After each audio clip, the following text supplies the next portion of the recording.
और बड़ी खबर लेबनान से आ रही है। हिजबुल्लाह चीफ हसन नसरल्लाह ने इजराइल को अंजाम भुगतने की धमकी दे दी है। हिजबुल्लाह ने इजराइल के खिलाफ 60 से ज्यादा गोले दाग दिए हैं।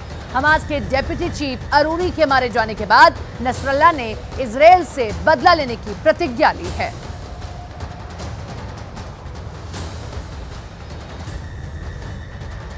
नंबर 1 चैनल का ये नंबर 1 शो साजिश आप देख रहे हैं। मैं हूं आपके साथ सपना शुक्ला। साजिश में हम आज सबसे पहले बात हिजबुल्लाह की करने वाले हैं, जिसको लेकर बड़ी खबर मिल रही है। हिजबुल्लाह चीफ हसन नसरल्लाह ने इजराइल के खिलाफ एक्शन लेने की बात कही और इसे देखते हुए हिजबुल्लाह के लड़ाके बहुत ज्यादा डरे हुए हैं।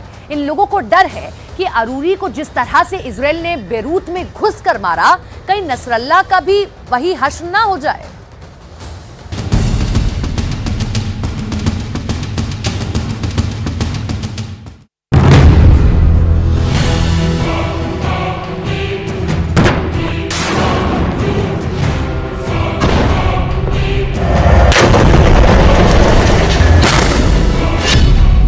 बौखलाया हुआ है हसन नसरल्लाह, डरा हुआ है लेबनान का हिजबुल्लाह संगठन।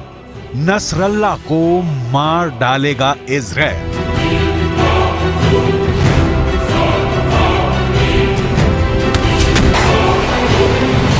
हसन नसरल्लाह इजराइल का दुश्मन नंबर 2, हिजबुल्लाह का चीफ। इजराइल के खिलाफ नसरल्लाह ने हमले का ताजा ऑर्डर जारी किया है। इस ऑर्डर के बाद हिजबुल्लाह के लड़ाकों ने इजराइल पर 60 रॉकेट दागे हैं।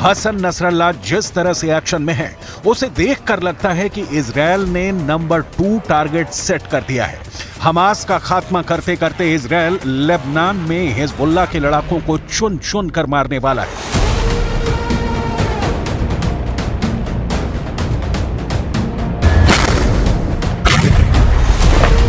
नसरल्लाह खुल्लम खुल्ला इजराइल की ताकत को चैलेंज कर रहा है, बदला लेने की धमकी दे रहा है।